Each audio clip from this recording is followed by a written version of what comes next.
हाँ तो हेलो बच्चा लोग, मैं फिज़िक्स का यहाँ पे एक्सप्लेनेशन स्टार्ट कर रही हूँ। इसमें ऑल 16 चैप्टर का मैं एक्सप्लेन करने को ट्राई करूँगी, ठीक है, कम से कम टाइम में। और उसके बाद मैं अगले वीडियो में डेरिवेशन एक्सप्लेन करूँगी, उसके बाद न्यूमेरिकल एक्सप्लेन करूँगी। So don't worry for that. अभी मैं यहाँ पे फटाफट कर लूँ, या तो फिर मैं 8 चैप्टर करके 2 बार करूँगी। ये सोच रही पहले 80% का कर दूँ, फिर 20% का करूँ। नहीं, मैं लाइन से 8 करके कर देती हूँ, वो सही रहेगा। अगेन चैनल को सब्सक्राइब नहीं किया तो कर लेना यार, इतनी मेहनत करिए तुम लोग के लिए। तुम लोग नहीं करोगे तो कैसे काम चलेगा। Again I am telling, numerical के लिए 1, 2, 7, 8 और 11 चैप्टर बहुत इंपॉर्टेंट है, इसमें से आता ही आता है। तो इसके न्यूमेरिकल बिल्कुल मत छोड़ना, सॉल्व हो या अनसॉल्व हो, ठीक है। एक बार मैं देख लो तुम लोगों का क्या है 80-20 के हिसाब से। हाँ तो according to 80-20% portion motion in a plane में सबसे पहले स्टार्ट कर रही हूँ।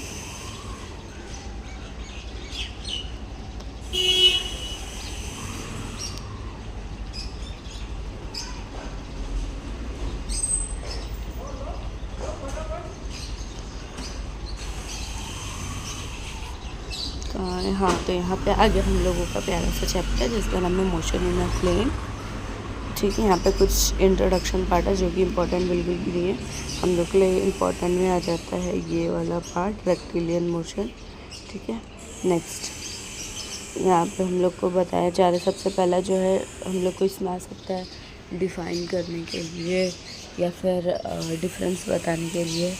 सबसे पहला आता है डिस्प्लेसमेंट, दूसरा आता है पाथ लेंथ। अब डिस्प्लेसमेंट क्या होता है, हाँ तो सपोज़ के लिए कोई इतने ये बड़ा ट्रैक है, अच्छा ये कोई ट्रैक है, ठीक है।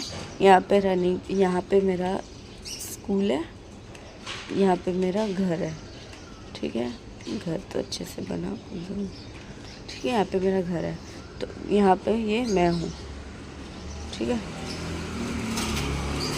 मुझे जो है स्कूल तक जाना है, तो घर से लेके स्कूल तक का डिस्टेंस जो है वो मेरा सपोज़ के लिए 1 किलोमीटर है, ठीक है। पर अभी मैं आधे रास्ते पे ही हूँ, ठीक है। सपोज़ के लिए ये यहाँ से लेके यहाँ तक ही मैं चली, जो कि मेरा कुछ 500 मीटर है, ठीक है।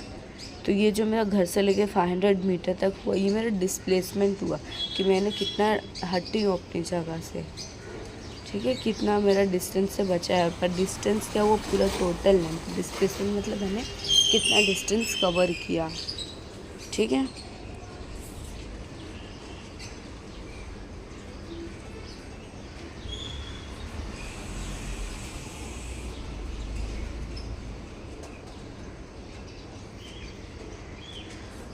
तो डिस्प्लेसमेंट समझ गया। पाथ लेंथ मतलब वही डिस्टेंस, ये टोटल कितना जगह है, कितना लंबा है वो जगह, इसको पाथ लेंथ बोल देंगे।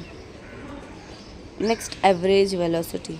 अब मेरे को पता है कोई भी जगह है, यहाँ से मैं चल रही हूँ, यहाँ से मैं नहीं चल रही हूँ, मैं कार बना देती हूँ, कार ज़्यादा अच्छा एग्जांपल रहेगा, ठीक है। यहाँ पे कोई कार है, ठीक है, ये BMW है, ठीक है। तो ये BMW जाती है, पर यहाँ पे अगर रोड टर्न हुआ चाहे कुछ भी हुआ, ठीक है, हो सकता है यहाँ पे ट्रैफिक हो, तो उसकी स्पीड सेम नहीं होगी ना, वेलोसिटी मतलब कि उसकी स्पीड जो है वो सेम नहीं रहेगी, वो यहाँ पे अलग स्पीड से जाएगी, फिर यहाँ पे टर्न लेगी तो अलग, यहाँ पे अगर ट्रैफिक रहा तो और अलग। तो ये जो उसकी अलग अलग जगह पे अलग अलग टाइम पे, अब मैं इस सेकंड पे देखूँगी तो उसकी स्पीड अलग रहेगी, इधर पे देखूँगी अलग रहेगी, इधर पे देखूँगी अलग रहेगी। तो ये जो अलग अलग स्पीड का है ना, अलग अलग वेलोसिटी उसकी हो रही है ना, इसी को हम लोग क्या बोल देंगे। अब तो फिर मुझे एक पर्टिकुलर निकालना है, जैसे बोलते हैं ना कितने किलोमीटर पर आवर से किस स्पीड से चल रही, तो लोग एवरेज निकाल के बोलते हैं, ठीक है ना। ये एवरेज के हिसाब से अगर मुझे निकालना है तो मैं कैसे निकालूंगी, तो मैं क्या करूँगी, सबको प्लस करूँगी, ठीक है। V1 + V2 + V3 को प्लस करूँगी, जितने भी रहेंगे Vn, ठीक है, टिल Vn, तो मैं n नंबर से उसको क्या कर दूँगी, डिवाइड कर दूँगी, फिर जो मेरे को नंबर रहेगा वो क्या रहेगी, इसकी एवरेज वेलोसिटी रहेगी। सेम फॉर स्पीड, जिस स्पीड से अलग अलग स्पीड से जा रहा होता है, फिर मैं उसके लिए क्या कर दूँगी, प्लस कर दूँगी और डिवाइड कर दूँगी जितने n नंबर्स रहेंगे, ठीक है। इंस्टेंटेनियस वेलोसिटी हो गया, स्पीड हो गया, सॉरी एवरेज हो गया। इंस्टेंटेनियस मतलब एक पर्टिकुलर टाइम पे, जैसे मेरे को चाहिए कि वो 10th सेकेंड पे कितनी उसकी वेलोसिटी है, ठीक है। तो मैं उसके लिए करूँगी तो उसको बोलेंगे इंस्टेंटेनियसली, और फिर अगर मेरे को चाहिए इंस्टेंटेनियस स्पीड तो मुझे पर्टिकुलर टाइम पे 10 सेकंड पर उसकी स्पीड कितनी है वो जाना रहेगा, तो इंस्टेंटेनियस स्पीड हो जाएगा। एंड ये कुछ ग्राफ्स हैं कि अगर कोई भी यूनिफॉर्म वेलोसिटी से पॉजिटिव एक्सेस पे चल रहा है तो उसका ग्राफ ऐसा रहेगा सीधा सा। अगर कोई नेगेटिव एक्सिस पे चल रहा है यूनिफॉर्म वेलोसिटी से उसका ग्राफ ऐसा रहेगा। हाँ, अगर कोई ऑक्सीलेटरी मोशन करेगा तो मतलब ऐसा, ये मेन पोजीशन, ये पेंडुलम है, ठीक है, ये ऐसे ऐसे ऐसे ऐसे ऐसे ऐसे घूमता है। इफ़ यू रिमेंबर, ये एक पेंडुलम ऐसे ऐसे ऐसे घूमता है, घड़ी का पेंडुलम, ठीक है। तो ये क्या रहता है कि पहले अपनी जगह पे है, ठीक है, फिर इधर पे आया, मतलब ये इधर पे गया, इधर पे आया, फिर वापस से इधर पे आया तो ये नीचे हो गया, फिर इधर पे गया तो ये ऊपर हो गया, फिर नीचे आया तो ये ऐसा, तो ये हो गया ऑसिलेटरी मोशन का। नेक्स्ट, अगर रेस्ट पे है तो उसका सब सेम रहेगा, ठीक है, एक्स वर्सेस टी का ग्राफ। एंड यहाँ पे क्या है, कोई नॉन यूनिफॉर्म मोशन दिखा रहा है तो उसका क्या रहेगा, अलग अलग रहेगा। मतलब यहाँ पे इतना चले, यहाँ पे ऐसे, यहाँ पे ऐसे, यहाँ पे ऐसे, मतलब अलग अलग रहेगा।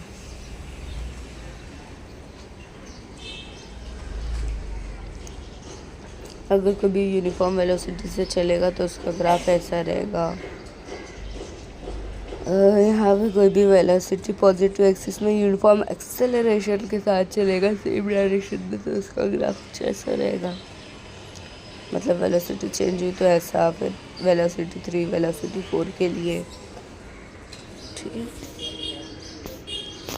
Next, object moving with velocity. अगर कोई नेगेटिव एक्सेलरेशन में रहेगा तो हमेशा ग्राफ क्या करेगा, नीचे जाएगा।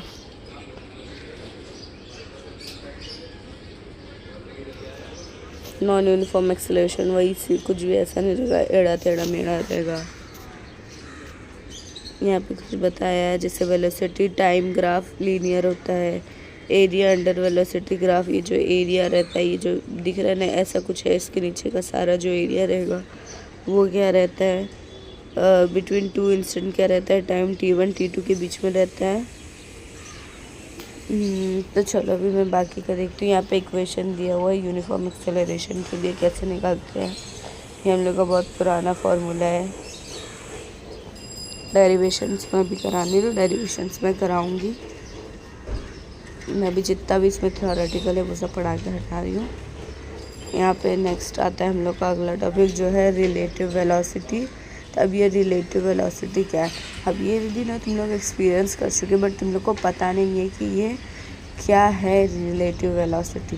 तो सपोज़ करो तुम लोग क्या कर रहे हो, ट्रेन में जा रहे हो, ठीक है, और कोई सपोज़ तुम लोग एक ट्रेन में बैठे हो, ठीक है, और ये ट्रेन इस तरफ जा रही है, ठीक है, ठीक है, एक और ट्रेन है वो भी सेम डायरेक्शन में जा रही है, एकदम पैरेलल ट्रैक से। तो अगर उस वाली ट्रेन, अगर तुम इस ट्रेन को देखोगे ना तो तुमको क्या फील होगा, तुमको लगेगा कि तुम अभी तुम, या तो फिर तुमको लगेगा सामने वाला बहुत ज़्यादा स्पीड से जा रहा है, ठीक है, ऐसा लगेगा, या तो तुम्हारी स्पीड बढ़ गई है। तो ये जो तुमको लगता है ना वेलोसिटी, सब तुम लोग को जो फीलिंग आती है, अब अपन जा रहे खांडुप से लेके विद्या विहार आ रहे हैं, ठीक है, बाजू से एक और ट्रेन फास्ट वाली आ रही है, ठीक है, हम लोग स्लो से चढ़े, बाजू से फास्ट वाली आ रही है, हम लोग को कैसा लगेगा कि हाँ वो वाली जो सामने वाली है ना, तो वो हम लोग से ज़्यादा स्पीड में, या तो फिर लगेगा कि हम लोग की उससे ज़्यादा स्पीड में। तो ये जो हम लोग को लगना रहता है इसे हम लोग बोलते हैं वेलोसिटी, रिलेटिव वेलोसिटी, ठीक है। देन यहाँ पे 2 डायमेंशन का बताया, एवरेज एंड इंस्टेंटेनियस वेलोसिटी जो मैं बता चुकी हूँ।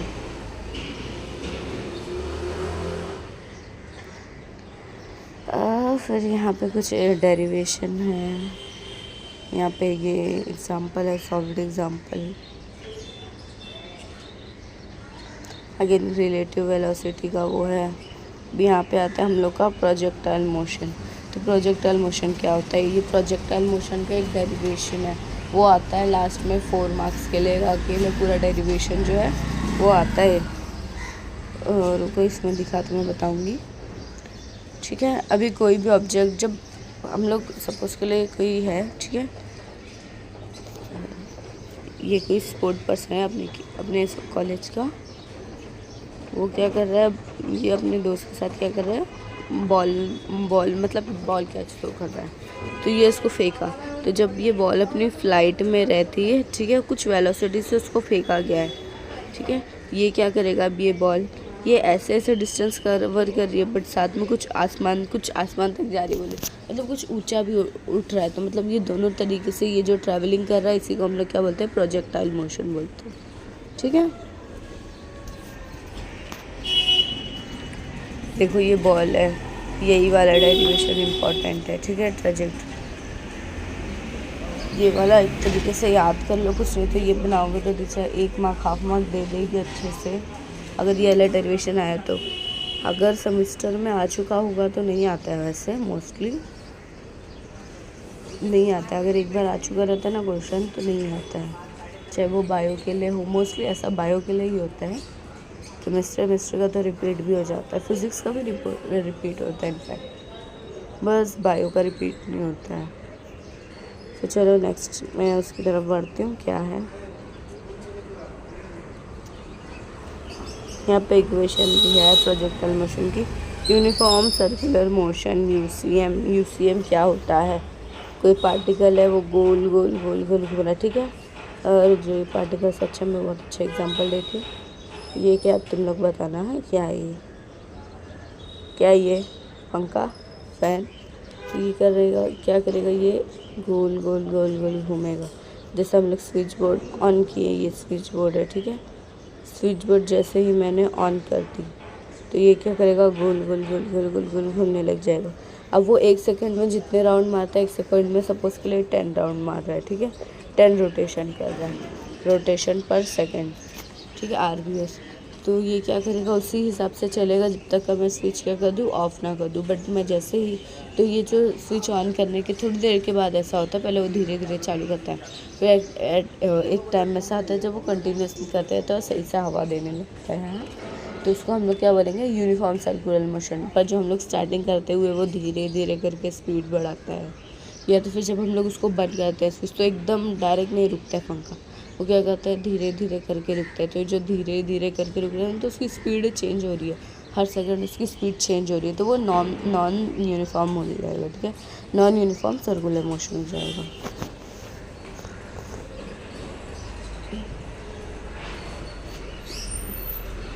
नेक्स्ट ये एक चीज़ है बहुत, स्पीड इज इक्वल टू क्या आता है, डिस्टेंस अपॉन टाइम। यहाँ पे सेंट्रीपिटल एक्सेलरेशन, सेंट्रीपिटल फोर्स और सेंट्रीफ्यूगल फोर्स पता होगा ना। अभी कोई भी एक स्टोन है, ठीक है, ये स्टोन को मैंने क्या किया, रस्सी से बांध के अपने पास रख ली, और फिर मैं इसको क्या की, ठीक है, यहाँ से मैंने पकड़ी हूँ, ये अपना राजू है, ठीक है, राजू ने इसको बांधा है स्टोन को एक इससे थ्रेड से, और फिर वो क्या कर रहा है, इसको घुमा रहा है खूब ऊपर करके। तो जिस फोर्स के जैसे ये ऊपर से घूम रहा है ना, इधर उधर नहीं जा रहा है, ये इधर भी जा सकता था, इधर भी जा सकता था, इधर भी, बट ये नहीं जा रहा है। तो जिस फोर्स के जैसे जा रहा है, नहीं जा रहा है ना, उसको बोलते हैं हम लोग सेंट्रीपिटल फोर्स।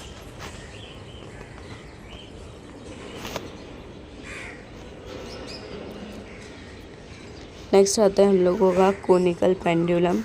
इसका भी ये आता है, क्या बोलते हैं, टाइम पीरियड का।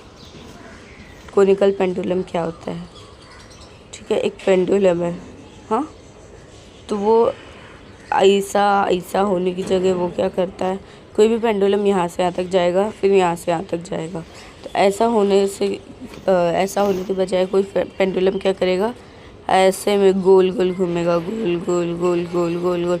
तो जिस वजह से वो क्या, एक कोन लाइक मतलब ऐसा प्रेजेंट होता है कि वो कोन लाइक दिख रहा है, ऐसा कोन लाइक वो कर रहा है, ऐसा गोल गोल गोल गोल घूम रहा है। तो उसके जैसे इसको क्या बोलते हैं हम लोग, कोनिकल पेंडुलम।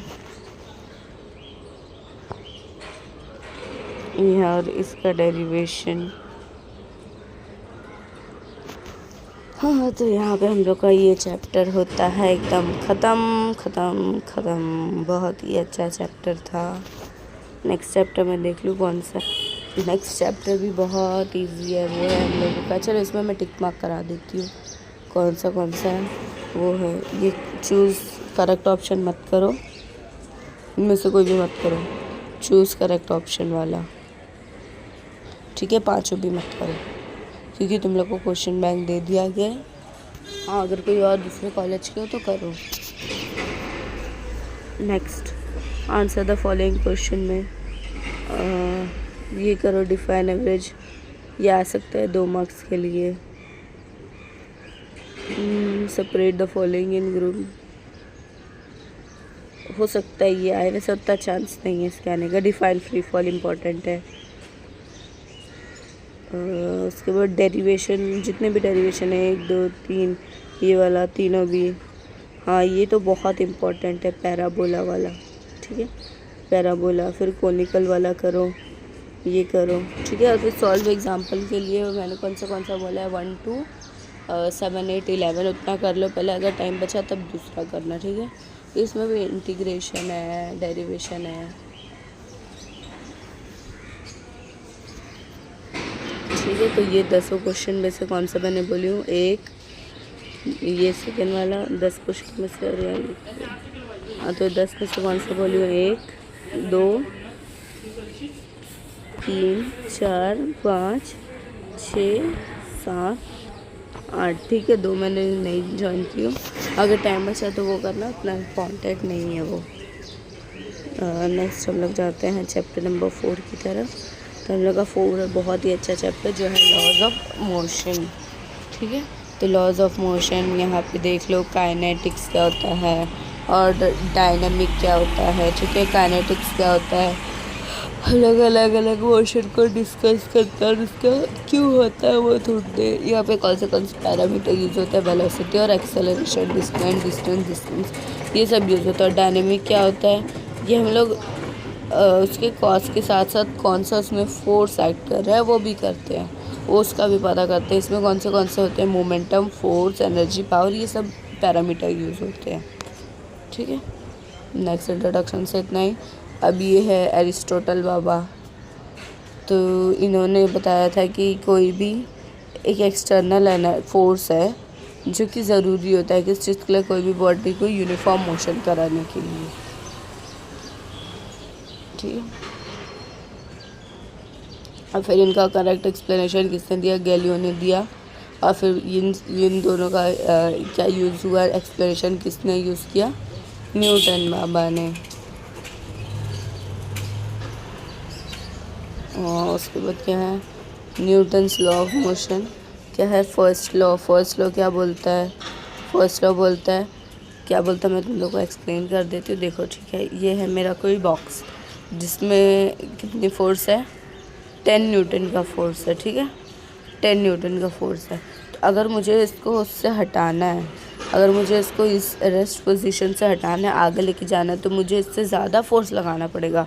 अगर मैं 5 न्यूटन का लगाऊंगी तो नहीं होगा, अगर मैं 10 न्यूटन का लगाऊंगी तो दोनों इक्वल हो जाएगा। बट वहीं अगर मैं 11 न्यूटन का भी लगा दी ना तो ये थोड़ा थोड़ा आगे घिसकने लगेगा। तो इसको क्या बोलेंगे, कोई भी चीज़ क्या रहेगी, कोई भी चीज़ अपने इक्विलिब्रियम पोजीशन पर रहेगी, एकदम बैलेंस रहेगी, जब तक उसको कोई एक्सटर्नल फोर्स ना लग जाए, ठीक है। यहाँ पे लिखा है object continues to be in its state of uniform, मतलब वो यूनिफॉर्म रेस्ट पे ही रहेगी जब तक उस पर कोई अनबैलेंस्ड एक्सटर्नल फोर्स ना लगे, ठीक है। यहाँ पे लिखा है एक्सटर्नल अनबैलेंस फोर्स ना लगे। सेकेंड लॉ क्या बोलता है, F=ma, ठीक है। अब यहाँ पे देख लो क्या है, rate of change of linear motion, ठीक है, linear momentum of rigid body directly proportional to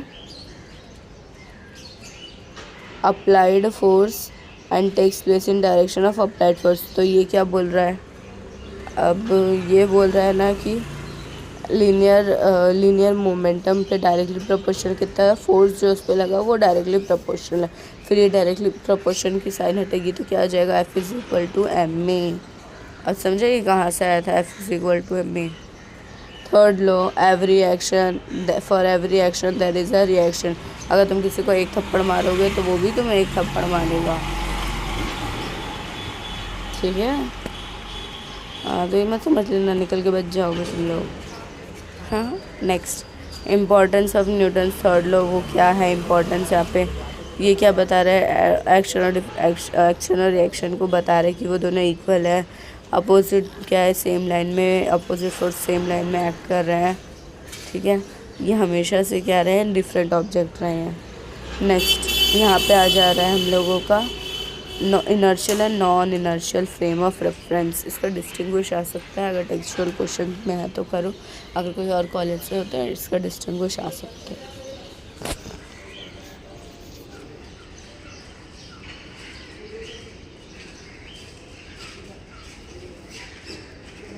चलो नेक्स्ट मैं बताती हूँ।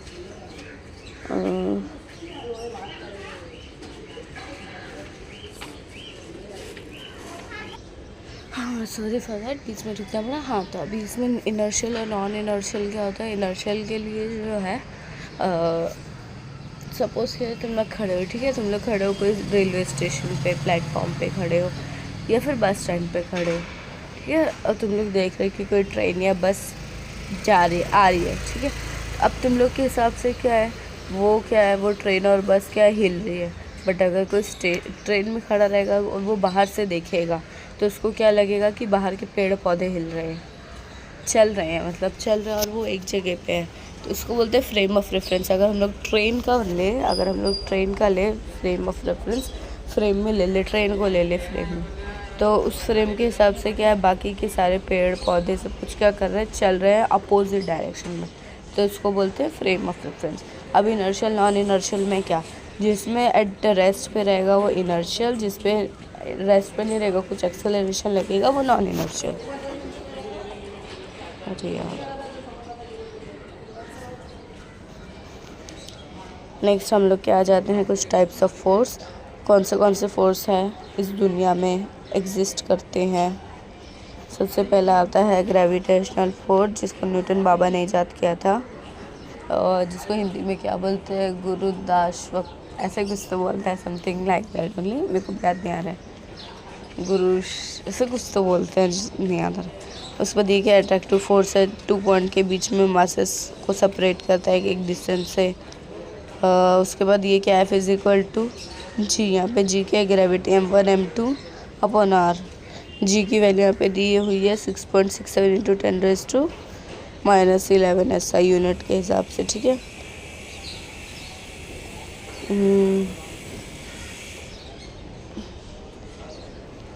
यहाँ पे क्या है, फोर्स है नेग्लिजिबल है और स्मॉल है, ठीक है, स्मॉल है ये।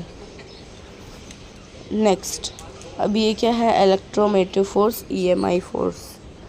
ये क्या है कि एट्रैक्टिव और रिपल्सिव फोर्स है, positive negative charge, positive charge, वही सब, ठीक है। फिर ये क्या था, पहले सोचा जा रहा था कि ये इंडिपेंडेंट है, फिर बाद में वो सब किए तो पता चल नहीं, ये चार्ज डिपेंड रहता है, ठीक है, फोर्सेस पे डिपेंड रहता है, इलेक्ट्रिक और magnetic forces. This forces are stronger, और ये फोर्स किससे स्ट्रॉन्ग है, ग्रेविटेशनल फोर्स से स्ट्रॉन्ग है, ठीक है, मतलब सबसे कम क्या हो गया, GF हो गया। और ये किससे, उससे ज़्यादा कौन है, उससे ज़्यादा स्ट्रॉन्ग कौन है, EMI, ठीक है। नेक्स्ट आता है हम लोगों का strong nuclear force, weak nuclear force. ये सबसे ज़्यादा स्ट्रॉन्गेस्ट है, मतलब कि EM वेव से कौन ज़्यादा, EM वेव्स किससे छोटा होगा, वीक न्यूक्लियर से, और फिर उससे ज़्यादा कौन स्ट्रॉन्ग होगा, स्ट्रॉन्ग न्यूक्लियर फोर्स।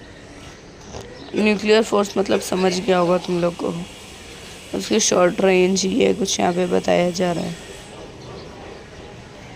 इसकी रेंज यहाँ पे बताया जा रहा है -16 तक की रेंज है, बट ये वीक है और ये स्ट्रॉन्ग है, जितना भी खींचेगा एकदम पूरी ताकत लगा के खींचेगा।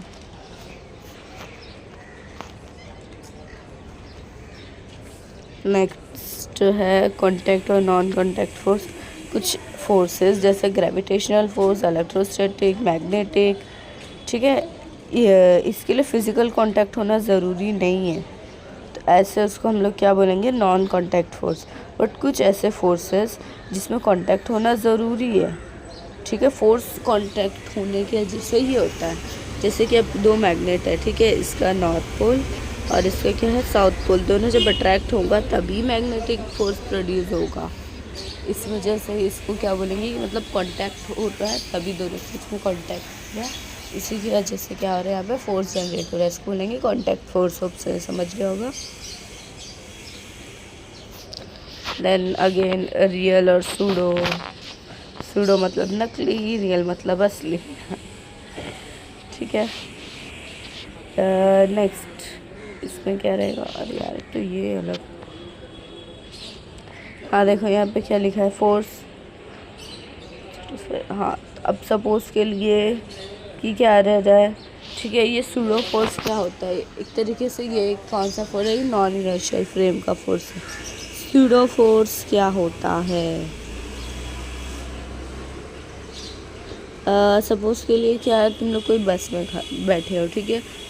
बस या ट्रेन में बैठे हो, तो ट्रेन जब स्टॉप लेता है तो वो इस तरफ चल रहा होता है, बट हम लोग किस तरफ, हम लोग जैसे अचानक से ब्रेक लेगा तो हम लोग क्या हो जाएंगे, पीछे की तरफ जो हम लोग जाते हैं ना, तो उसको हम लोग इसमें आ जाएगा, ठीक है, स्यूडो फोर्स में। नेक्स्ट यहाँ पे आ जाता है कंजर्वेटिव एंड नॉन कंजर्वेटिव, मतलब जिसको कंजर्व कर सके, कंजर्वेटिव नहीं कर सके, नॉन कंजर्वेटिव। फिर यहाँ पे वर्क डन बताया जा रहा है। वर्क एनर्जी थियरम पे आता है न्यूमेरिकल, नहीं आता है वैसे उतना, उतने चैप्टर कर लो बस है। ये देख लेना, हो सकता है principle of conservation of linear momentum.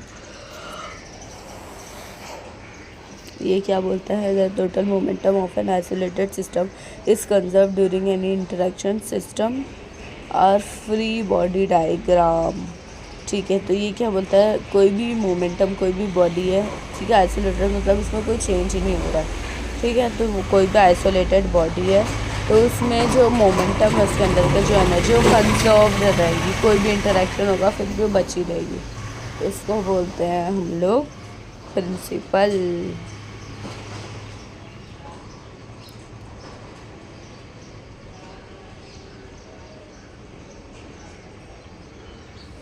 देख लो कोएफिशिएंट ऑफ रिस्टिट्यूशन, तो यहाँ पे बता रहा है हेड ऑन हेड कॉल्यूशन, मतलब कि डायरेक्ट हेड से हेड टकराना, कॉल्यूशन मतलब टकराव, ठीक है। इलास्टिक कॉल्यूशन, इन सब की डेरिवेशन है।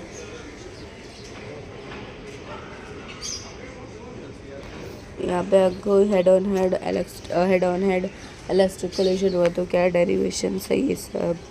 फिर यहाँ पे कितनी लॉस होती है एनर्जी,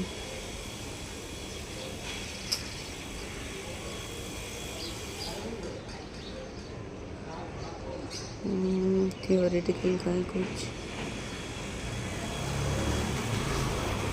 हाँ देख लो एक इम्पॉर्टेंट चीज़ जो कि है टॉर्क। ठीक है, तो ये टॉर्क क्या होता है? नल है, सपोज के लिए ये क्या है? नल है, ठीक है। हम लोग का राजू आया, ठीक है, उसको नल बंद करना है, तो नल कैसे बंद करेगा? एक हाथ यहाँ पे रखेगा, ठीक है, हाथ की एक उंगली यहाँ पे रखेगा, उसको पकड़ लेगा, फिर वो इसको उससे क्या करेगा? उससे इधर लेके जाएगा, और ये वाला क्या करेगा? उसको और खींचेगा, मतलब कि क्या रह रहा है, दोनों साइड से उसको फोर्स लग रहा है, तब जाके वो नल क्या करेगा? खुलेगा। और बंद करने के लिए क्या करेगा? ऑपोजिट, मतलब दो तरफ से उसका फोर्स लग रहा है, ठीक है। तो इसको हम लोग क्या बोलेंगे? टॉर्क बोलेंगे। दो फोर्स का लगना, बॉटल खुलना आ रहा है हम लोग को, तो हम लोग सिर्फ एक डायरेक्शन में करके, एक नहीं, हम लोग को पूरा हाथ की ज़रूरत पड़ती है। हाँ, कोई जिन लोग हैं जो एक उंगली से खोलने का ट्राई करेंगे, बट उसको लगता है कि हाँ, एक उसको हम लोग इस तरफ हम लोग इसको एक तरफ से इस तरफ खींच रहे, कुछ है जो उसको इधर तक ला रही है वापस। जब तक ऐसे इन दोनों तरफ से नहीं होगा तब तक क्या होगा? नहीं होगा टॉर्क। तो इसी फोर्स को हम लोग बोल देंगे टॉर्क है। हाँ ये देख लो, मूवमेंट ऑफ फोर्स और movement of couple. Force single रहता है, कपल मतलब कि टॉर्क हो जाएगा। टॉर्क का यहाँ पे फॉर्मूला होता है R/F।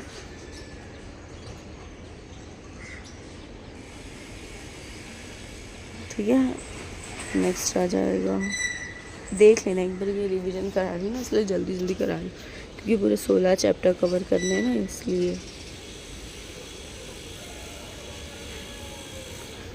तो इसमें अगेन आई विल से मत करो, ये मत करो, इसके पूरे 8 क्वेश्चन मत करो।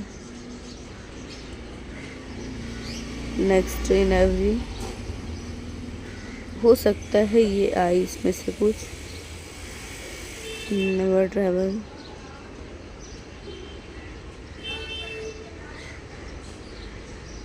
ये करो थर्ड वाला, फोर्थ वाला,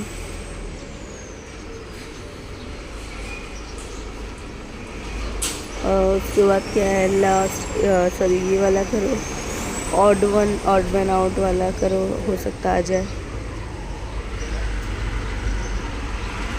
डिस्टिंग्विश करो, ये state formula, statement,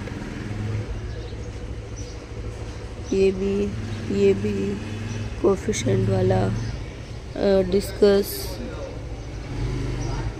energy loss, quantity define, rotating body, movement of couple, ये करो,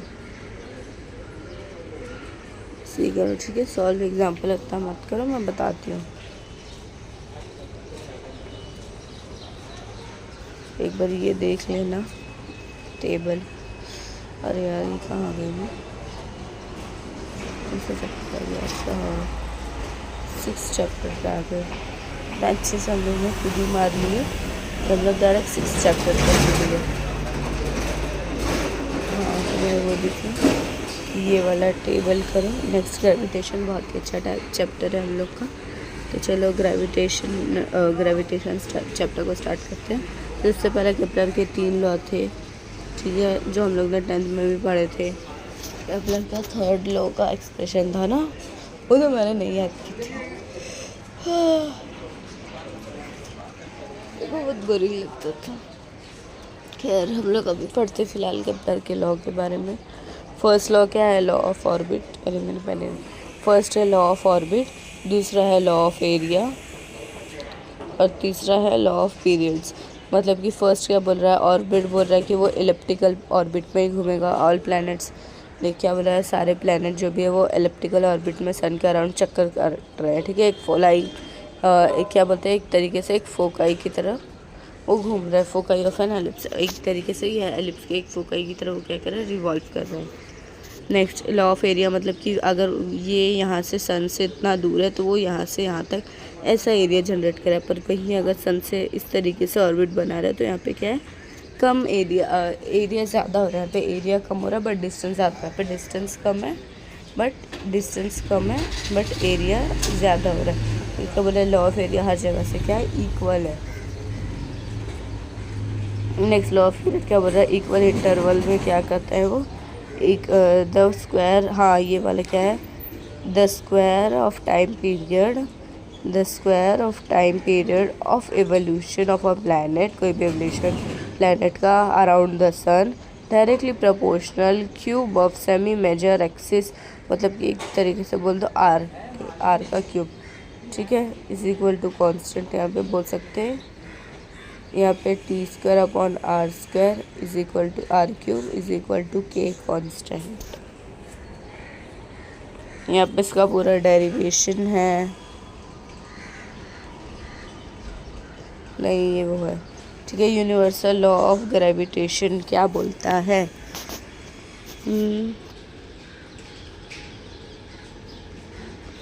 अब कोई भी चीज़ जब हम लोग ऊपर फेंकते हैं, ठीक है, तो वो क्या करता है, हमेशा नीचे जाता है। ये पेन है, पेन को ऊपर फेंको वो वापस नीचे आएगा। ये इंसान है, इसको ऊपर फेंको ये नीचे आएगा। तो हर चीज़ क्या है, हम लोग उसको ऊपर फेंकते हैं फिर भी वो क्या करती है, नीचे आती है। इस चीज़ को हम लोग क्या बोलते हैं, यूनिवर्सल लॉ ऑफ ग्रेविटेशन यही बोलता है। कोई भी चीज़ ऊपर फेंको तो हमेशा वो नीचे अट्रैक्ट करके आएगी।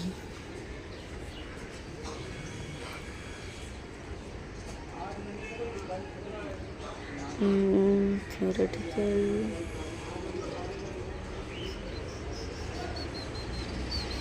हाँ इसका ये वाला कर लेना कि वेरिएशन एक्सेलरेशन से जाएंगी ग्रेविटी के, एल्टीट्यूड में क्या रहेगा, डेप्थ में क्या रहेगा, लैटिट्यूड और शेप में क्या रहेगा, इसका कोई एक डेरिवेशन आता ही है। नेक्स्ट आएगा हम लोगों का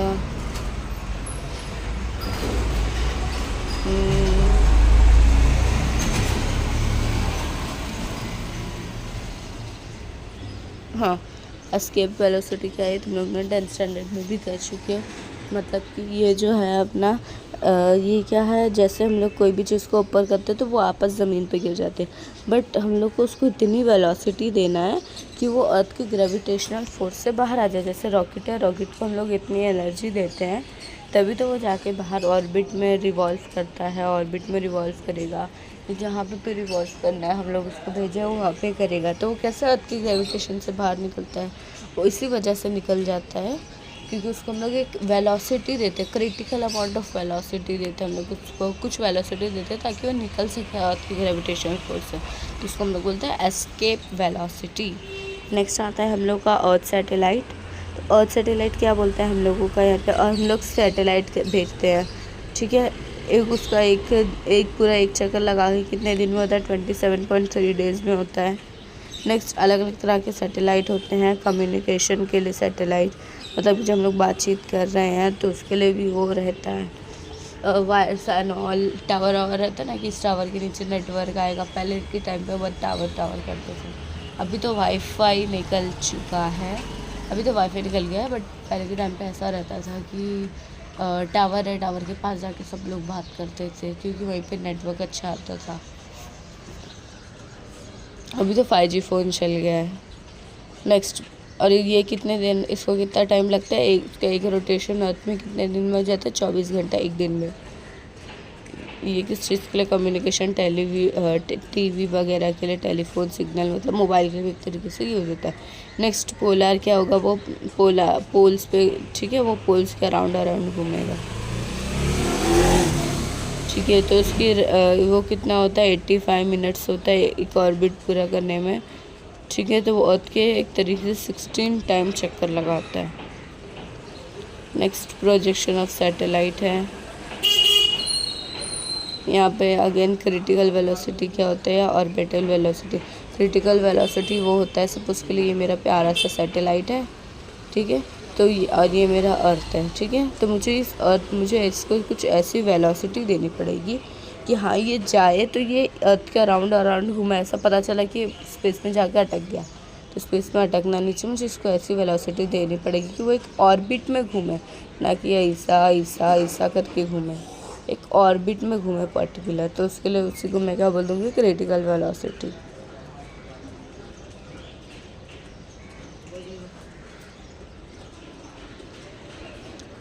टाइम पीरियड ऑफ सैटेलाइट है ये।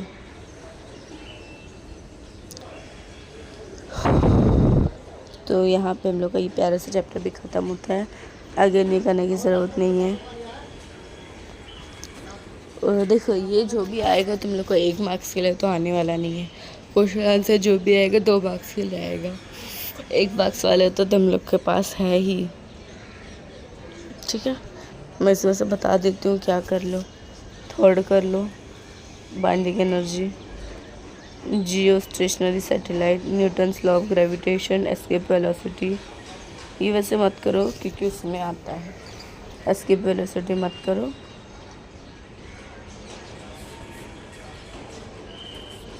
न्यूटन वाला करो। नेक्स्ट वेरिएशन एक्सेलरेशन एल्टीट्यूड वाला करो, ये आएगा, एल्टीट्यूड वाला इसमें मतलब आएगा ही। नेक्स्ट कौन से फैक्टर डिपेंड करते हैं, मोस्टली इसमें सभी ऐसा यूनिट वाला एक आता ही है। वेक्टर फॉर्म में करना, पीरियोडिक टाइम क्या है, यहाँ पे सारे डेरिवेशन देख लो, अगर तुमको चाहिए तो तुम ऊपर से देख लो, डेरिवेशंस तो करके जाओ। डेरिवेशन वेलोसिटी के लिए एप्लीकेशन बताना, एक उसका एप्लीकेशन आता है 6 चैप्टर का, मैं बताऊँगी। सो दैट इसमें सारे क्या डेरिवेशन ही भरे पड़े हैं एक तरीके से, ऑप्टेन एक्सप्रेशन सब डेरिवेशन, ये सारे क्या, इनमें से 2-3 डेरिवेशन आएगा, 2 मार्क्स 3 मार्क्स के लिए। बाकी का भी एक बार देख लेना, अब इसको ज़्यादा पढ़ी नहीं क्योंकि टाइम बहुत ज़्यादा हो गया ना, 40 मिनट्स अराउंड हो चुके हैं। तो मैं नेक्स्ट चैप्टर का देख लूँ कौन सा है नेक्स्ट। हाँ, तो नेक्स्ट हम लोग का चैप्टर है वो मैकेनिकल प्रॉपर्टी ऑफ सॉलिड है, ठीक है। तो यहाँ पे बताया जा रहा है अब डिफॉर्मिंग फोर्स क्या होता है। डिफॉर्मिंग फोर्स मतलब कि सपोज करो कि हम ये कोई चीज़ है, ठीक है, हम लोग ने कोई सॉलिड है, ठीक है, इस पर मैंने क्या लगाई, फोर्स लगाई, फोर्स लगाई। अब क्या हो रहा है, जैसे ही मैंने फोर्स को हटा दी, क्या कि मैंने फोर्स को हटा दी, देख लो यहाँ पे लिखा है when a force is applied to a solid the size और both change due to change. अब क्या हुआ, मैंने इसमें फोर्स लगाई, तो फोर्स लगाने की वजह से क्या होगा कि इसका या तो शेप बदल जाएगा, तो इतने नोटिफिकेशन, या तो इसका शेप बदल जाएगा या तो इसका साइज़ छोटा हो जाएगा। अगर मैं इसको खींच रही हूँ तो ये क्या हो जाएगा, बड़ा हो जाएगा। तो इसका साइज शेप में फ़र्क आ रहा है, तो इसको मैं क्या बोलूँगी, deforming force.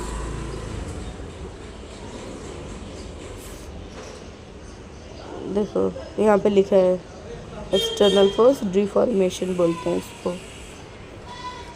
Next elastic behaviour. Elastic मतलब पता है, रबर बैंड, ठीक है। उसको अगर मैं यहाँ से खींचूँगी, सब मोटा है, ठीक है, तब उसके लिए मैंने इतने एरिया में खींची है, तो क्या यहाँ से पतला ज़रूर हो जाएगा, बट क्या रहेगा, खींचेगा वो, और मैं छोड़ दूँगी तो वो वापस से नॉर्मल बन जाएगा। इसको बोलते हैं इलास्टिसिटी।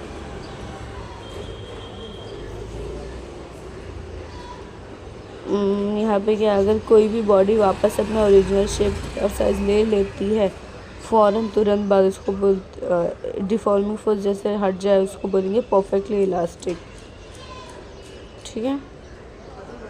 अगर कोई बॉडी जो अपना नहीं ले पाए वापस से सेम साइज शेप नहीं ले पाए डिफॉर्मिंग फोर्स हटाने के बाद भी, तो उसको बोलेंगे प्लास्टिक बॉडी, और उसकी प्रॉपर्टी को बोलेंगे प्लास्टिसिटी, ठीक है। अब स्ट्रेस और स्ट्रेन, ये चैप्टर शायद तुम लोग के यूनिट में आया होगा, है ना।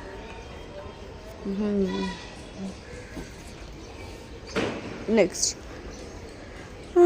तो ये क्या होता है हम लोगों का स्ट्रेस, इंटरनल रिस्टोरिंग।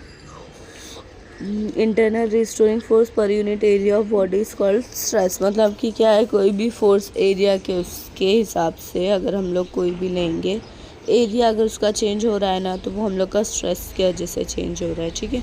उसका ये देख लो डायमेंशन, ठीक है।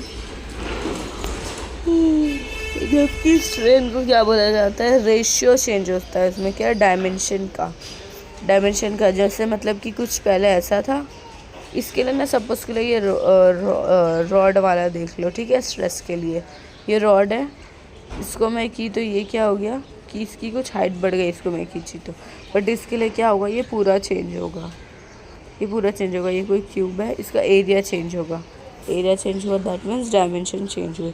तो वही कितना चेंज हुआ उसको ओरिजिनल से डिवाइड करेंगे तो हम लोग को स्ट्रेन कितना हुआ है पता चल जाएगा। अब स्ट्रेस के दो टाइप है, टेंसाइल है, लॉन्जिट्यूडनल है।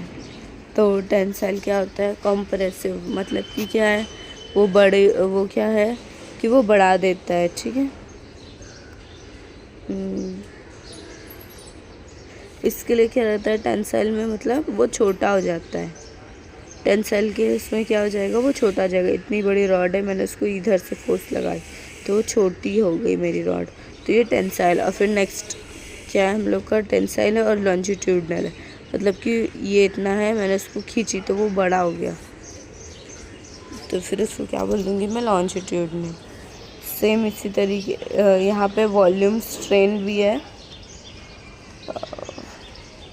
वॉल्यूम के ऊपर जो भी स्ट्रेस लगेगा उसको बोलेंगे वॉल्यूम स्ट्रेन या वॉल्यूम स्ट्रेस, ठीक है। वॉल्यूम स्ट्रेन मतलब कि कितना उसके डायमेंशन में चेंज हुआ है वो देखेंगे हम। देख सकते हो वॉल्यूम स्ट्रेस क्या एक तरीके से हर जगह से लग रहा है। ये यंग्स मॉड्यूलस पे आता ही है न्यूमेरिकल। हो सकता है तुम लोग को इस साल डेरिवेशन दे दे, वैसे कुछ उतना है नहीं खास इसके डेरिवेशन में। ये फार्मूला याद रखता बस, क्या बोलता है ये फार्मूला, हाँ तो ये फार्मूला देख लेना बस। नेक्स्ट बल्क मॉड्यूलस, हो सकता है यंग की जगह पे बल्क आ जाए, इसका भी फार्मूला देख लो।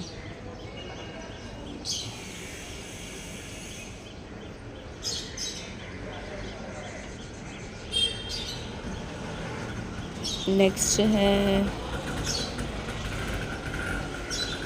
हार्डनेस, क्या होता है, हार्डनेस एक ऐसी प्रॉपर्टी है मटेरियल की जो कि उसको रेजिस्ट, प्लास्टिक डिफॉर्मेशन मतलब कि उसको रेजिस्ट करता है कि उसमें चेंज नहीं होगा।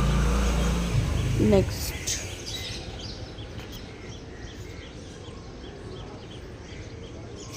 फ्रिक्शन कौन से हैं वो देखना पड़ेगा। टाइप्स ऑफ फ्रिक्शन इसमें से आता है स्टैटिक फ्रिक्शन क्या है। सपोज करो कि कोई वुडन ब्लॉक है, यहाँ पे देख लो, ठीक है, कोई वुडन ब्लॉक है, इसको मैं सरफेस से लेके जा रही हूँ इस डायरेक्शन में, तो क्या हो रहा है, इस डायरेक्शन में उसको क्या लग रहा है, फ्रिक्शन लग रहा है। फ्रिक्शन की वजह से ही हम लोग चल पाते हैं, ठीक है। ये हम लोग का राजू है, तो ये कैसे चल पाता है कि पहले अपना ये वाले पैर को क्या करेगा, ज़मीन पे रखेगा, ठीक है, फिर इस वाले पे क्या करेगा, फ्रिक्शन की मदद से थोड़ा सा ये इस पर फ्रिक्शन लगेगा तो ये वाला पैर आगे आएगा, फिर इस वाले को रोकेगा, इस पर थोड़ा फ्रिक्शन लगेगा, फिर ये वाला पैर आगे आएगा। इसी तरीके से वो चलता है, हम लोग भी चलते हैं इसी तरीके से, ठीक है। नेक्स्ट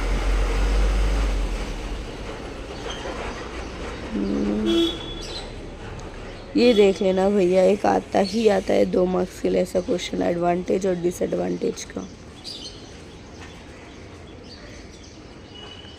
क्या है एडवांटेज मतलब कि हम लोग चलते हैं फ्रिक्शन की वजह से, ठीक है। हम लोग कोई ऑब्जेक्ट हैंड में पकड़ सकते हैं स्टैटिक फ्रिक्शन की वजह से, ठीक है। ब्रेक वर्क करते हैं उसी की वजह से, पेड़ पे चढ़ सकते हैं फ्रिक्शन की वजह से। फ्रिक्शन क्या करता है, मोशन को रोकता है और हीट प्रोड्यूस करता है, नॉइस प्रोड्यूस करता है, और फ्रिक्शन की वजह से ऑटोमोबाइल्स के गाड़ी और ज़्यादा फ्यूल लेते हैं। नेक्स्ट आ जाएगा, हम लोग क्वेश्चन आंसर पे आते हैं। Next again choose the correct statement नहीं करो, इसमें से करो, हाँ, ये लॉन्ग आंसर टाइप और ये short answer in short. 1 sentence छोड़ दो। अगेन इसके न्यूमेरिकल्स करो।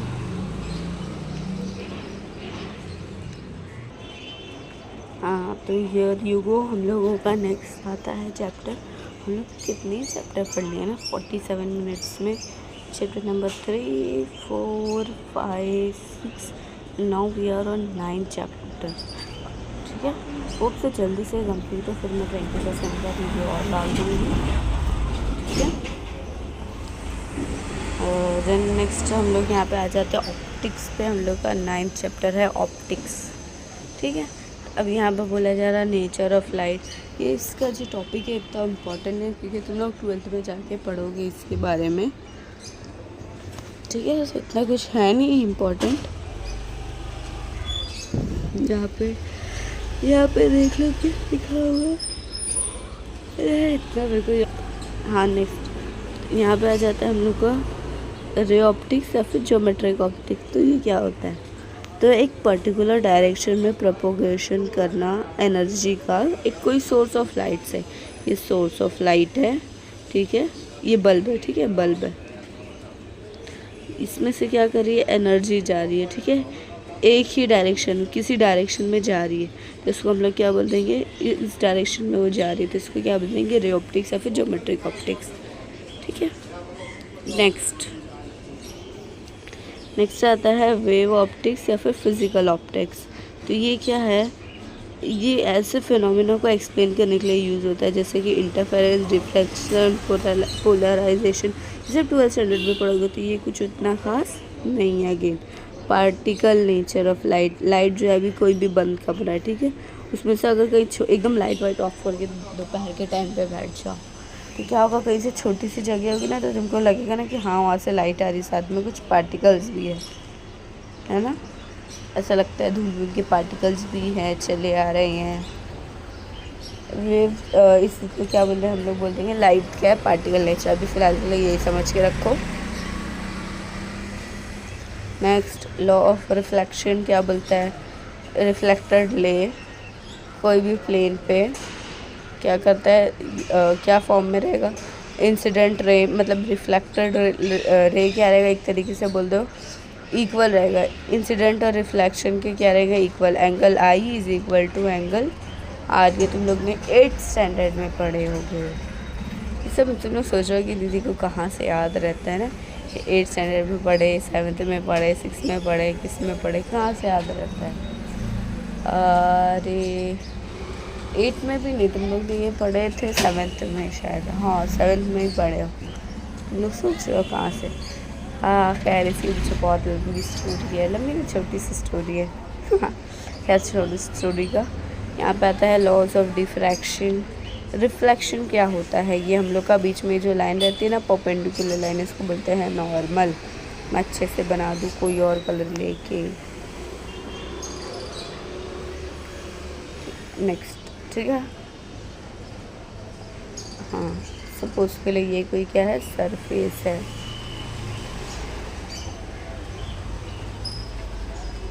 यहाँ से ये क्या है, बीच में हर सरफेस के बीच में एक रहता है नॉर्मल। येलो से अच्छा नहीं आ रहा है, तो मैं ले लेती हूँ ब्लू। हर सरफेस के परपेंडिकुलर में एक लाइन होती है जिसको हम लोग बोलते हैं नॉर्मल, लाइन से डिनोट करते हैं। फिर सपोज के लिए इसमें से क्या कि एक लाइन मैंने फेंकी जो यहाँ तक आई, ठीक है, फिर जो मैं सही से बनाऊँ इसको बोलते हैं नॉर्मल। एक लाइन पे ये जो यहाँ तक आई, ठीक है, फिर वो यहाँ से टच होकर क्या करेगी, यहाँ से रिफ्लेक्ट कर देगी। तो ये जो आया है ना, इसको हम लोग आई बोलेंगे। ये जो वापस जा रहा है ना, इसको बोलते हैं आर रिफ्लेक्टेड रे है। तो ये कब होता है, कोई मिरर विरर जिससे ये कुछ अंदर ना जा सके, ठीक है। खूब से ये समझा होगा तुम लोग को।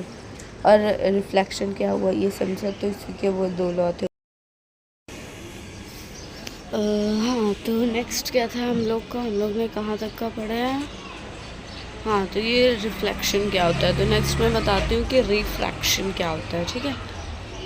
वेट, हाँ, सपोज़ के लिए ये है हम लोगों का कोई भी सरफेस, ठीक है,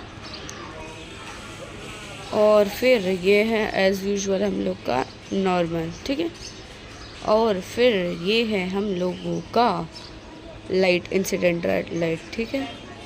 तो ये यहाँ पे कुछ मीडियम, दूसरा मीडियम होने की वजह से या तो ये नॉर्मल से अवे जाएगी, ठीक है, नॉर्मल से दूर जाएगी, या तो फिर नॉर्मल से नियर में रहेगी। देखो ये नॉर्मल से दूर, कम करीब है, तो यदि ये नॉर्मल से बहुत दूर है, इसको बोलते हैं रिफ्रैक्शन होना, ठीक है।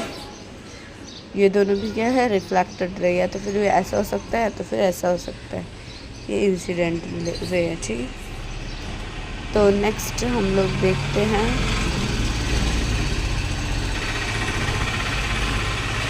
हाँ, तो नेक्स्ट जो है वो हम लोगों का है, वैसे तो इस चैप्टर में सारे डेरिवेशन ही भरे पड़े हैं। देख रहे हो इसमें क्या पढ़ाने लायक है।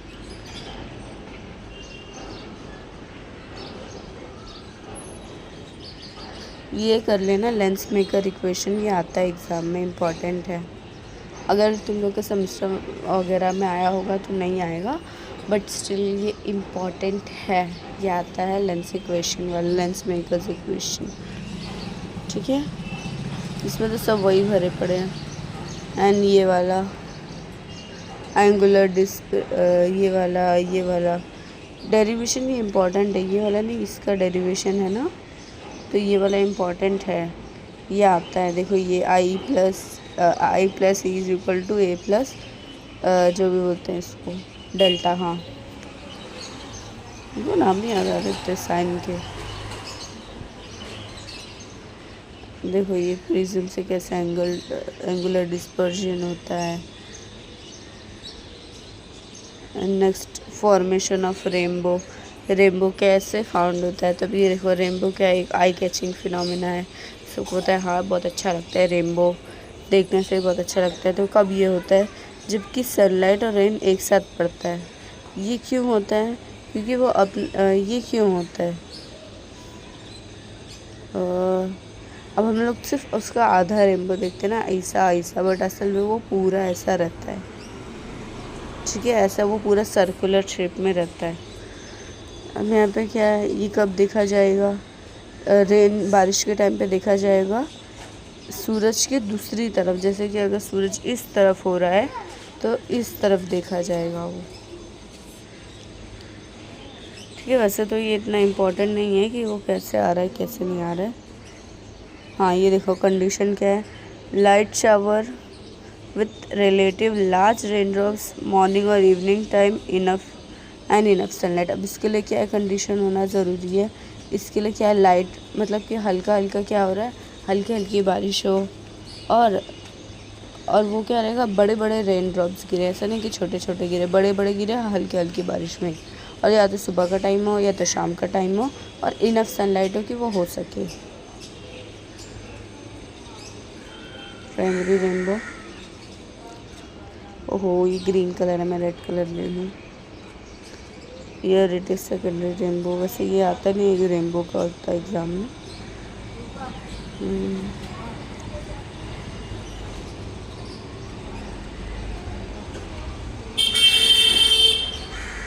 नेक्स्ट, सो चलो ये वाला चैप्टर भी ख़त्म हो गया। इसमें सब डेरिवेशन ही भरे पड़े ना बच्चा, तो मैं क्या ही बता सकती हूँ। चूज़ द करेक्ट ऑप्शन नहीं करना है। नेक्स्ट, इसके क्वेश्चन आंसर्स करो।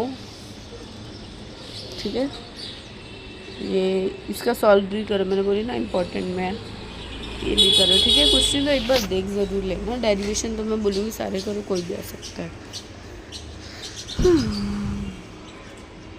नेक्स्ट आता है हम लोग का इलेक्ट्रोस्टैटिक, जो कि बहुत ही अच्छा चैप्टर है। इस चैप्टर को कर लो क्योंकि 12th में भी है तुम लोगों को इलेक्ट्रोस्टैटिक्स। ठीक है, देखो ये है तुम लोग का क्या चैप्टर है शायद, हाँ। तो नेक्स्ट, अब जो है हर चीज़ में कोई ना कोई चार्ज रहता है।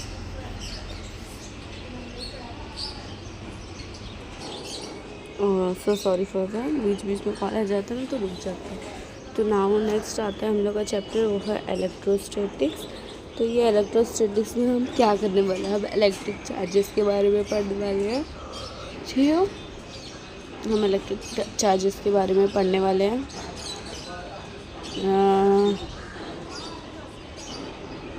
चार्ज हमेशा कंजर्व रहता है। आइसोलेटेड सिस्टम से चार्ज ना ही बनाया जा सकता है ना ही डिस्ट्रॉय किया जा सकता है। ये पता है डिफरेंट चार्ज होंगे तो अट्रैक्ट होगा, अलग सेम होंगे तो रिफ्लेक्ट होगा, रिपल्स होगा। ठीक है, next Coulomb's law, this is important, Coulomb's law. ठीक है, कूलम्स लॉ क्या बोलता है, R = K Q1 charge into Q2 charge अपन जितना भी इन दोनों के बीच का डिस्टेंस है उसका स्क्वायर। ठीक है, नेक्स्ट ये सब डेरिवेशन ही है। ये इलेक्ट्रोस्टैटिक्स चैप्टर में ना मोस्टली डेरिवेशंस ही है सब, मैं इसलिए बोल नहीं सकते। हाँ, यहाँ पे मैं बता दूँ क्या, इलेक्ट्रिक लाइन्स ऑफ फोर्स, तो ये फैराडे ने इन्वेंट किया था, माइकल फैराडे ऐसे साइंटिस्ट था ना, वो R को W से रिप्लेस करके बोलता था, वो अपने नाम को भी बोलता था फैराडे। हाँ, खैर हम लोग हंसने की बात नहीं, इससे बहुत काम की चीज़ें इन्वेंट किया है। एज पर साइंस हम लोग को काम की नहीं लगती, वो बात अलग है। ठीक है, तो उसने कुछ चलो ठीक है, अब हम लोग कुछ कैरेक्टरिस्टिक पढ़ लेते हैं इलेक्ट्रिक लाइन्स ऑफ फोर्स की। तो ये क्या बोलता है, electric lines of force originate कहाँ से होते हैं, पॉजिटिव चार्ज से, और टर्मिनेट होते हैं नेगेटिव चार्ज पे। ठीक है, उसके बाद लाइन्स ऑफ फोर्स क्या है, एक दूसरे को कभी इंटरसेक्ट नहीं करते, मिलते भी नहीं है। ठीक है, नेक्स्ट उसके बाद क्या है, उन लोग क्या लाइन्स ऑफ फोर्स जो है वो टर्मिनेट, जैसे उन लोग छूटते हैं उन लोग क्या करते हैं, कंडक्टर पे आराम से जाके रुकते हैं। फिर उसके बाद मैग्नीट्यूड जो है इलेक्ट्रिक फील्ड इंटेंसिटी की, वो प्रोपोर्शनल है किससे, नंबर ऑफ लाइन और फोर्स पर, मतलब उससे कितने लाइन्स गुजर रहे हैं। फिर इलेक्ट्रिक लाइन्स जो है वो क्राउडेड रीजन, जहाँ पे इलेक्ट्रिक इंटेंसिटी क्या है, लार्ज है, जाहिर सी बात है यहाँ पे लार्ज है।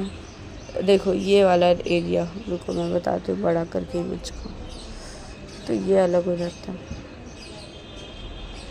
देखो अब जैसे ये वाला एरिया देखिए, तो हम पे कितने लार्ज एक तरीके से यहीं से सब होके जा रहे हैं। ये वाला एरिया, ये वाला एरिया, ये वाला एरिया। तो यहाँ पे इलेक्ट्रिसिटी इंटेंसिटी क्या होगी, लार्ज होगी, क्योंकि यहाँ से ज़्यादा जा रहे हैं। ठीक है, नेक्स्ट इलेक्ट्रिक फ्लक्स, मतलब किसके अंदर, देखो ये जो लाइन इसके अंदर से पास हो रही है ना, इसको ही हम लोग बोलते हैं फ्लक्स होना। उसका क्या formula, E, number of line, कितनी लाइन पास हो रही है और इसका एरिया क्या है, उससे डिवाइड करेंगे तो हम लोग को मिल जाएगा। नेक्स्ट आता है गॉस लॉ। गॉस लॉ जो है वो भी कोई भी शेप, प्रॉपर शेप की बॉडी ना, उसमें किस हिसाब से चार्ज निकालना है वो बताता है। देख लो यहाँ पे अलग अलग वो बताएं, पॉजिटिव चार्ज के जैसे फ्लक्स कैसा रहता है, नेगेटिव चार्ज के जैसे कैसा रहता है। अगर कोई भी क्लोज सरफेस है, ज़ीरो रहा तो उसके हिसाब से कैसा चार्ज रहेगा, वो सब बताया है यहाँ पे। ठीक है, statement of Gauss law. Gauss law ने क्या बोला, the flux of the net electric field through close surface equal to net enclosed divided by epsilon naught. हाँ, तो नेक्स्ट हम लोग देख रहे थे स्टेटमेंट ऑफ गॉस लॉ कि गॉस लॉ क्या बोलता है। तो गॉस लॉ हम लोगों को क्या बोलता है कि the flux of net charge, net electric field through close surface equal to net charge. मतलब कि क्या है कि कोई भी हम लोग को फ्लक्स ढूंढना है। ठीक है, फ्लक्स कितना उसमें है तो हम लोग उसको बताएंगे वो इक्वल कितना है कि उसमें कितना नेट चार्ज है और वो कौन से मीडियम में है। ठीक है, एप्सिलॉन नॉट मतलब कि वैक्यूम का मीडियम क्या है, एप्सिलॉन नॉट हमेशा वैक्यूम का रहता है। ठीक है, इसको बोलते हैं, ये ई की तरह रहता है ना, इसको एप्सिलॉन, और नीचे नॉट ज़ीरो की तरह रहता है, इसको एप्सिलॉन नॉट। ठीक है, नेक्स्ट इलेक्ट्रिक डाइपोल, दो पोल रहे जिसको भी उसको बोलेंगे डाइपोल। यहाँ पे पॉजिटिव है, नेगेटिव है, यहाँ पे तो ये अलग अलग तरह के दो पोल है, उसको बोल देंगे डाइपोल। और ये जो मोमेंट शो करेगा उसको हम लोग डाइपोल मोमेंट बोल देंगे। फिर टॉर्क यहाँ पे भी एक्ट करता है क्योंकि यहाँ पे दो अलग अलग फोर्सेस है।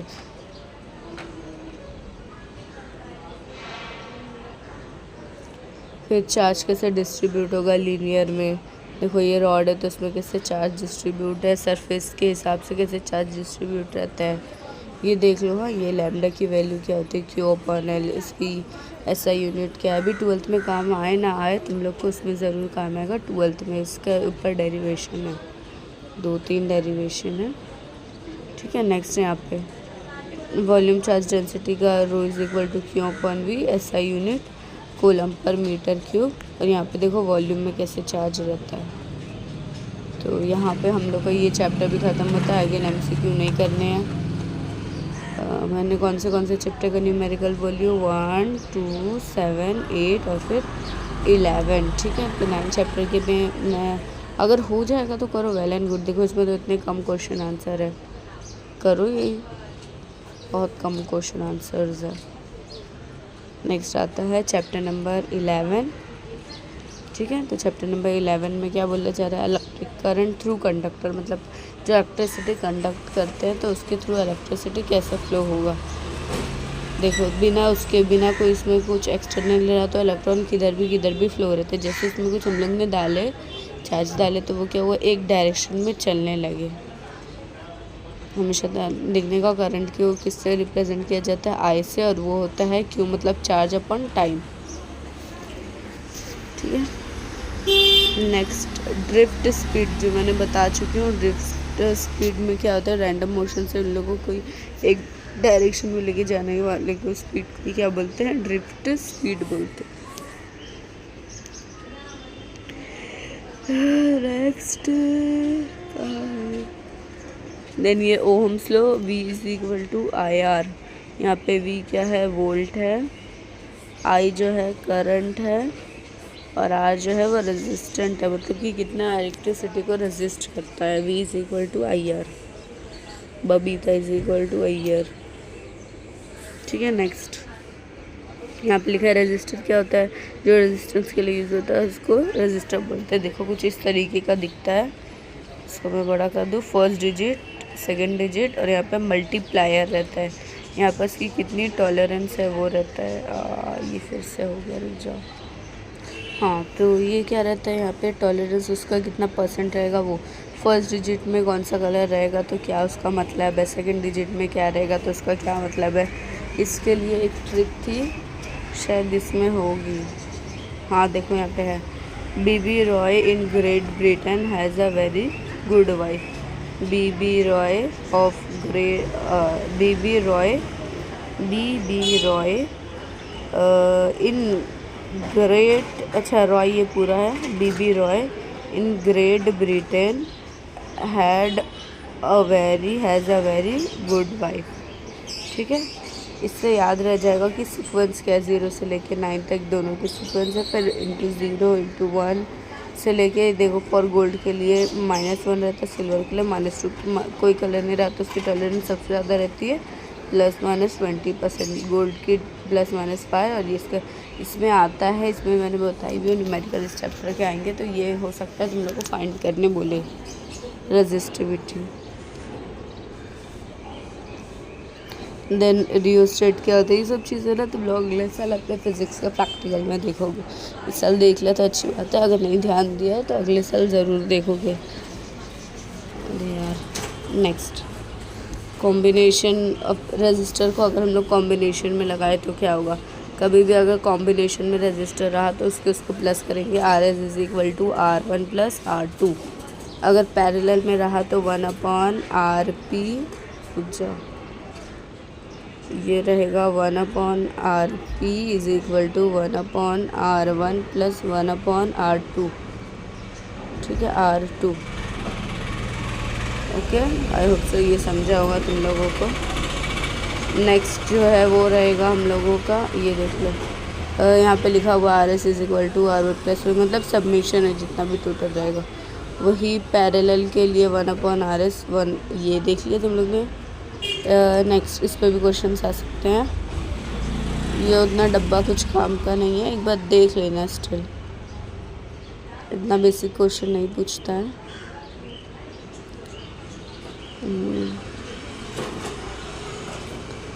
सेल सीरीज़ में रहेगा तो क्या होगा, ये देख लो। सेल इन सीरीज़ का एडवांटेज क्या है, सेल जो है कनेक्टेड रहेगा तो वो लार्जर रेजिस्टेंस वोल्टेज, उससे वोल्टेज ज़्यादा मिलेगा हम लोग को।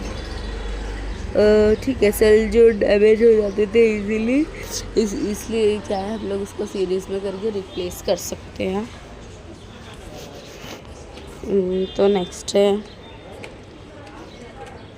यहाँ पे, ये देख लो एडवांटेज क्या है, पैरेलल में अगर हम लोग रखेंगे तो क्या है, for cell connected in parallel circuit the circuit will not break even open even if a cell gets damage. अगर कोई सेल डैमेज हो जाता है तब भी उसके सेल तब भी क्या है वो ओपन नहीं होगा, ब्रेक नहीं होगा। ठीक है, ब्रेक होके खुलेगा नहीं, वो क्लोज में ही रहेगा। नेक्स्ट डिसएडवांटेज में क्या है, वोल्टेज जो इसमें होती है वो बढ़ाई नहीं जा सकती है। ठीक है, नेक्स्ट यहाँ पे टाइप्स ऑफ सेल कौन से सेल से वो देखा जा रहा है, उसमें अलग अलग टाइप के, तो जैसे primary secondary fuel cell. Primary क्या मतलब, जिसको हम लोग सिर्फ एक ही बार यूज़ कर सकते हैं, जैसे जो हम लोग के रिमोट का सेल होता है, एवरडे का, या जो भी ड्यूरासेल शायद रिचार्ज होता है, तो ये है एक बार यूज़ कर लिए। घड़ी में जो अपने वॉच में छोटा सा गोल गोल रहता है वो वाला सेल, वो सब क्या रहता है, एक बार हो गया ना तो फिर उसके बाद ख़त्म, उसको रीयूज़ नहीं कर सकते। बट ऐसे भी सेल आते हैं जिसको रीयूज़ कर सकते हैं, जैसे अपने वो फ़ोन की बैटरी 0% होती है, अपन चार्ज करते फिर वो 100% होती है, तो वही हाल है, उसको सेकेंडरी बोलेंगे, फ़ोन की बैटरी सेकेंडरी। अगेन हम लोग का ये चैप्टर भी ख़त्म हुआ। ये नहीं करना है, चूज़ अल्टरनेटिव। शॉर्ट आंसर में हो सकता है ये आए। इसको तो सॉल्व द फॉलोइंग भी करना है। मैं देखती हूँ अगले वीडियो में डेरिवेशन, उसके बाद टेक्स्ट बुक के न्यूमेरिकल सॉल्व वाला कराऊंगी। नेक्स्ट आता है हम लोगों का चैप्टर, देखिए ये है कि नहीं है, 1 मिनट। तो 12, 13, 14 तीनों भी चैप्टर है। हाँ, नेक्स्ट इट इज़ मैग्नेटिज्म वाला चैप्टर। मैग्नेट से मतलब पता है, हम लोग इसमें मैग्नेट की प्रॉपर्टीज़ वगैरह के बारे में पढ़ेंगे। ठीक है, तो हम लोग मैग्नेट प्रॉपर्टीज़ के बारे में पढ़ेंगे, तो इसके आगे के लिए मैं नेक्स्ट वीडियो पे डालूँगी। अभी मैं कंटिन्यूसली बोलते थक गई हूँ। ठीक है, बाय बाय, पार्ट 2 में देखेंगे। ये पार्ट 1 है। ठीक है, हम लोग ने कितने चैप्टर कर लिए हैं, 3 4 5 किए हैं, 6 किए हैं, 7 8 लिखी हूँ, 9, उसके बाद 10 किए थे क्या, नहीं 11 किए हैं ना। हाँ मतलब 1 2 3 4 5 6 चैप्टर हो गए हैं 14 चैप्टर में से। तो thank you so much. Video पसंद है तो चैनल को सब्सक्राइब कर दो यार, व्यूज़ ज़्यादा आते हैं, सब्सक्राइब उतने कम है मेरे, थोड़ा ज़्यादा कर दो यार ताकि मैं बता सकूँ हाँ इतने सब्सक्राइबर हैं। खैर कोई नहीं, thank you so much. Next part 2 देख लेना तुम लोग। एंड आज का पेपर कैसा गया? होप सो अच्छा गया होगा।